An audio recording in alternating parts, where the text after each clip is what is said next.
Hi everyone, I'm going to be reading you chapter 2 of Varjak. Well, what should he do? Things like this just didn't happen in the Contessa's house. Tell the family? They'd know what to do. Varjak rushed down the corridor. He could feel 2 pairs of identical black eyes watching him, but the cats didn't follow. They stayed by the stairs, guarding the way up. Fear and confusion scorched through Varjak's veins as he turned the corner. He raced to the kitchen, fast as he could go, faster still. Who were these cats? Who were the men? What did they want? He skidded to a halt by the kitchen, hesitated by the doorway. Everything seemed so normal. The whole family was in there. They were eating supper, munching and crunching from rows of china bowls, neat and regular, bowls of food, bowls of water, round white saucers of full cream milk. He felt like a stranger, watching from a distance. They looked so grand, with their perfectly groomed silver blue fur, their green eyes, and their tidy little collars around their necks. "So you're ready to behave like a proper blue," said Father. "Very good." "Have you washed your paws?" said Mother. "There are cats," shouted Varjak. "There are black cats in the house, and they—" "Varjak," said Mother.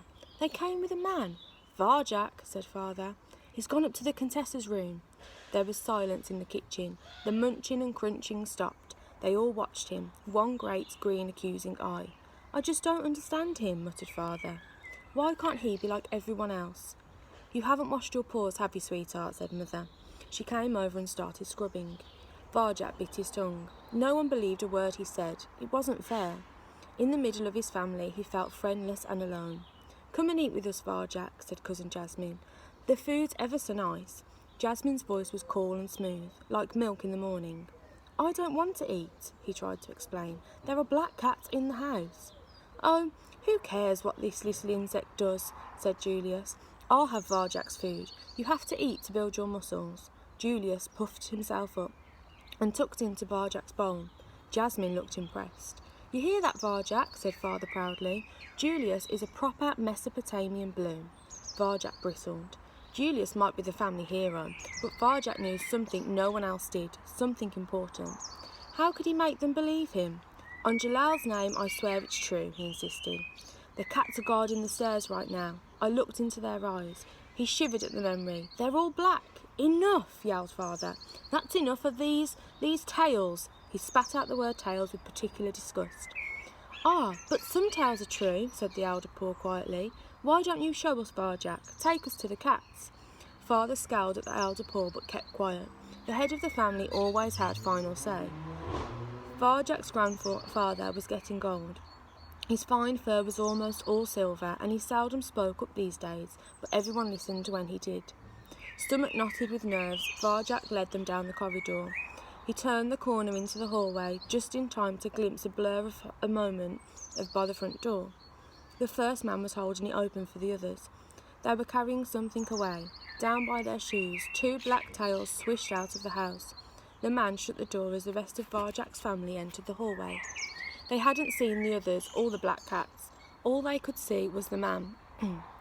"Why, it's a gentleman," said Mother. "I remember when we were kittens," said Aunt Junie. "There were ladies and gentlemen here every day. The Contessa always had visitors." They looked up the stairs. The Contessa's door was wide open. There was no one in her room. It was empty. Surprise rippled around the family. Not knowing what to think, they peered up at the gentleman, all except the elder poor, who seemed thoughtful, as if he was trying to remember something.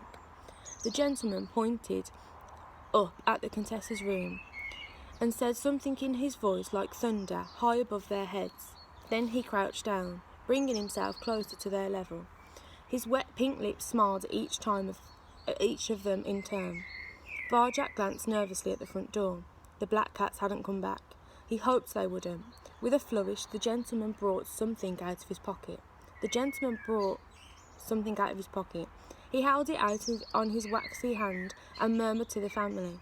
Curious, they edged a little closer to see what it was. A toy mouse. Small, grey, furry. It was perfect in every way, so precisely detailed it could almost be alive. The gentleman placed it on the floor in front of them. Varjak sniffed the mouse. "It even smells real." A tingle of wonder ran through him. He'd always wanted to hunt a mouse. "Let me see that," said Father. He examined the toy. "Amazing," he purred, and batted it across to Julius. Julius flipped it stylishly through the air, To Jay, to Jethro, to Jerome. They giggled. Varjak wondered if he'd get it back. Probably not. There's the toy mouse. What a beautiful toy, said Mother. It's the best present we've ever had, cooed Jasmine.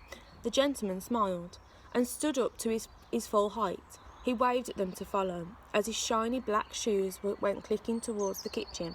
Jay, Jethro and Jerome raced to be first beside him. Come on, said Father. Let's see what he's going to do next. In the kitchen, the gentleman was spooning something into their bowls. It was an oily black paste, with a sharp fishy smell. Varjak's nose wrinkled at it. Ugh, he said. That's caviar, whispered Mother, the rarest, most expensive food in the world. Treats like this are only given to the finest pedigree cats, purred Father. The gentleman knows how important we are. The man put the bowls back on the floor, heaped high with fishy food, and beamed down at them. His pink lips glistened as the cat started to sniff the caviar. He nodded, turned and left the kitchen, smiling all the way. What was all the fuss about, Varjak? Said Father, the moment he was gone. And that black cat nonsense. I'm calling a family council, interrupted the elder Paul. Now, everyone is to attend, even the kittens. But elder Paul, protested Father, eyeing the bowl of caviar.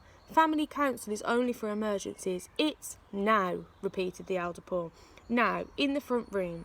The elder Paul strode away. Varjak glanced anxiously at Father's face. It was twisted like speechless rage.